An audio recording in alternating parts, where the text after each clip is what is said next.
Hello everyone, welcome back my YouTube channel. मैं रोली यादव स्वागत करती हूँ सभी का अपने यूट्यूब चैनल पे एंड एक और नए वीडियो में। तो कैसे हो my dear friend, I hope सब लोग बहुत अच्छे होंगे। दोस्तों, आज का मेरा टॉपिक ऐसा है जो कि सभी की समस्याएं हैं, किसी एक की नहीं है। तो बड़े ध्यान से सुनना दोस्तों होता है क्या कि जब जैसे हमारी लाइफ में कोई समस्या आ जाए, कोई परेशानी आ जाए या कोई ऐसी घटना घटित हो जाए जिसकी हमें बिल्कुल भी ना उम्मीद हो, तो हम क्या कहते हैं कि अरे भगवान, आपने मेरी किस्मत में ये क्या लिख दिया, आपने मेरी हाथों की लकीरों में ये क्या लिख दिया। भगवान जी, आपको ऐसा नहीं करना चाहिए था। देखो, वो आपको बिल्कुल नहीं पूछता है। उसकी किस्मत इतनी अच्छी कि दिन दूनी रात चौगनी उसके घर में संपत्ति बढ़ रही है, खुशियाँ बढ़ रही हैं, और हम आपको इतना मानते हैं, फिर भी आपने मेरी किस्मत ऐसी लिख दी। दोस्तों, सबसे पहले बताओ, किस किस को ऐसा लगता है कि भगवान जी हमारी किस्मत लिखते हैं? एक बात क्लियर कर लो, भगवान किसी की किस्मत नहीं लिखते हैं। भाई, हम मानव ही थोड़ी हैं इस धरती पे, पृथ्वी पे, इस संसार में जाने कितने अरबों खरबों की संख्या तादाद में जीव जंतु हैं, और किसी की एक तरह की किस्मत नहीं है कि नहीं इंसानों की जिंदगी में लिख दो बोलेरो और जानवरों की ज़िंदगी में लिख दो भूसा, या पशु पक्षियों की ज़िंदगी में लिख दो ये। एक तरह से चलते जाओ, हटते जाओ, चलते जाओ, किस्मत लिखते जाए, चलते जाओ। ऐसा नहीं है। पशु पक्षी हैं, उनमें भी सबकी किस्मत अलग है। इंसान है, उनमें भी सबकी किस्मत अलग है। जानवर हैं, उनमें भी सबकी किस्मत अलग है कि नहीं? कोई ऐसा है कि सबकी किस्मत एक जैसी हो? कुत्ता होता है, कुत्ता कहने को कुत्ता है, लेकिन सबकी किस्मत अलग होती है। कोई कुत्ता बेड पे सोता है, पालते हैं लोग उसको, खिलाते पिलाते हैं आराम से, अच्छी अच्छी चीज़ें खाता है। एक कुत्ता वो जो गटर के नाले में पड़ा है। किस्मत सबकी अलग है, लेकिन भगवान किसी की किस्मत नहीं लिखते हैं। दोस्तों, हम अपनी किस्मत अपने हाथ से लिखते हैं। कई बार आपने सुना होगा कि लोग कहते हैं कि नहीं, जो भाग में होगा जरूर मिलेगा। भाग कैसे बनता है बताओ? भाग भी हम लोगों के कर्मों से ही बनता है। जैसा हम करते हैं, जैसा हम कर्म करते हैं, वही हमारा भाग बन जाता है। लेकिन समस्या तब आती है ज़्यादा जब आपने देखा होगा कि किसी किसी को कर्मों का फल इसी जन्म में मिल जाता है, और किसी किसी का कर्मों का फल यही नहीं समझ में आता कि इसका कब मिलेगा, है ना? होता है ऐसा कि नहीं होता है? जैसे किसी ने कोई गलत काम किया तो उसका जब तक बुढ़ापा आएगा तब तक उसका मतलब दिख जाता है कि हाँ, इसने ये काम गलत किया था, इस वजह से इसको ये सज़ा मिल रही है। समझ में आ जाता है कि हाँ चलो, भगवान न्याय करते हैं। लेकिन कभी कभी ऐसा सिचुएशन हो जाती है कि कोई गलत काम करता रहा और फिर भी वो मरते दम तक उसको कोई प्रॉब्लम आई नहीं, मर के भी चला गया। अब लोग बड़े चिंता में, यार इसने बड़ा गलत काम किया था, फिर भी इसकी ज़िंदगी में पूरी ज़िंदगी इसकी आराम में निकल गई। सबसे ज़्यादा परेशानी यहीं पर होती है। तो मैं आपको बता दूं दोस्तों, ये हमारा शरीर है ना, ये सिर्फ मरता है। हमारी आत्मा है, ये तो मरती नहीं है। दोस्तों, आज हम जो भी कर रहे हैं वो हमारा इकट्ठा हो रहा है ना? तो और जो हमने पीछे किया है, हमारी जो आत्मा है वो तो मरी नहीं। आत्मा ने 5 साल पहले जो काम किया है गलत, वो पीछे का हिसाब होता हुआ चला आता है। जैसे किसी किसी का देखा होगा आपने कि अच्छा काम करते हैं फिर भी उनके साथ में गलत होता है। क्योंकि जो पीछे आत्मा गलत काम करके आई है, दूसरे जन्म में गलत काम करके आई है, उसका अभी हिसाब बाकी है। और जब तक उसका हिसाब नहीं पूरा हो जाएगा, तो आज जो कर रहे हैं उसका हिसाब अभी नहीं होगा, वो इकट्ठा रहेगा, वो आगे मिलेगा। और कभी कभी आपने देखा होगा कि हाँ, किसी ने इसी जन्म में गलत काम किया तो तुरंत बुढ़ापा आने तक उसको मिल गया। वो ऐसा होता है कि जैसे उस जो आत्मा है उसने पीछे कोई गलत काम नहीं किया, ठीक है, थोड़ा बहुत किया होगा तो उसका जवानी आते आते हो गया पूरा, और इसके बाद में जो इस जन्म का चलने लगा, क्योंकि पिछला कोई हिसाब किताब बाकी नहीं है, इस जन्म वाला चलने लगा।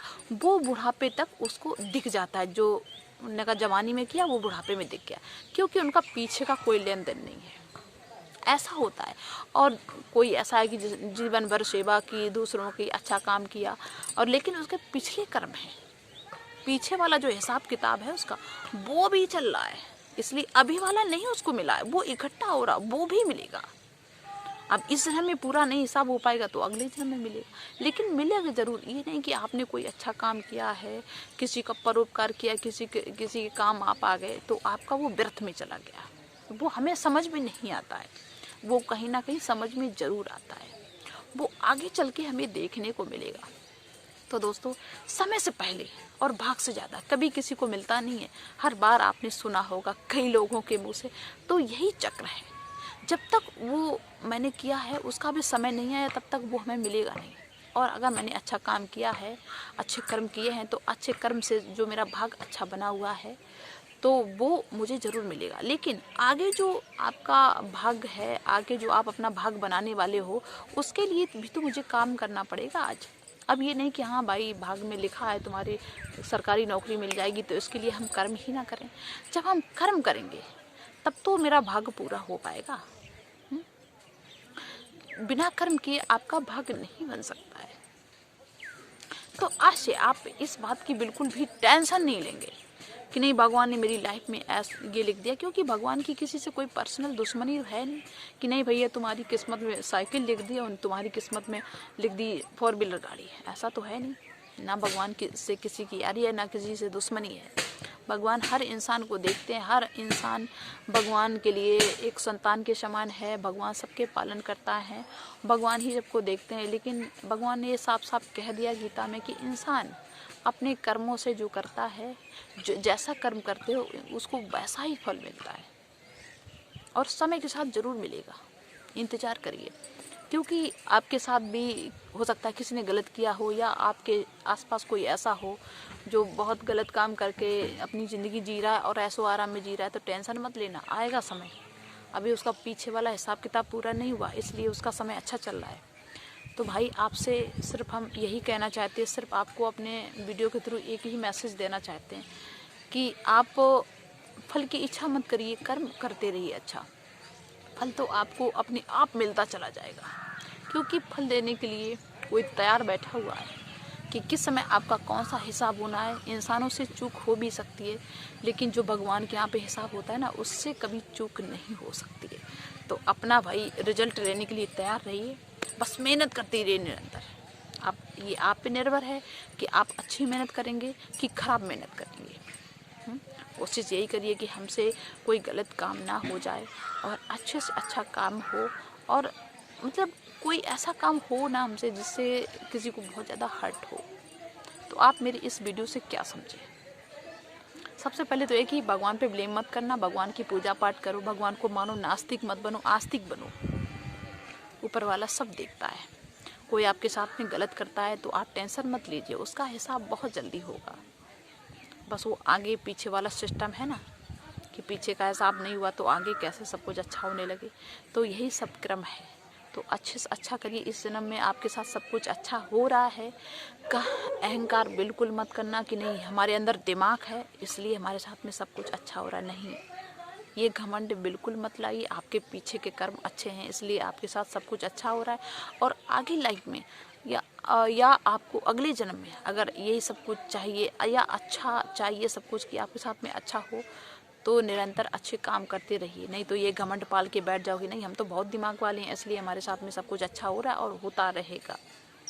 तो इस चक्कर में कोई गलती मत कर बैठना, कोई भूल ना आपसे हो जाए। भगवान का शुक्रिया करना कि भगवान जी आपने मुझे ये मानव का शरीर दिया, मानव देह दी, इसमें हम जो चाहें अच्छा कार्य कर सकते हैं। ठीक है, तो उम्मीद करते हैं कि आपको मेरा वीडियो अच्छा लगेगा, और अच्छा लगे तो लाइक और सब्सक्राइब जरूर कर देना दोस्तों, और वेट करना नेक्स्ट वीडियो में। तब तक सभी से thanks for watching and best of luck. Bye दोस्तों।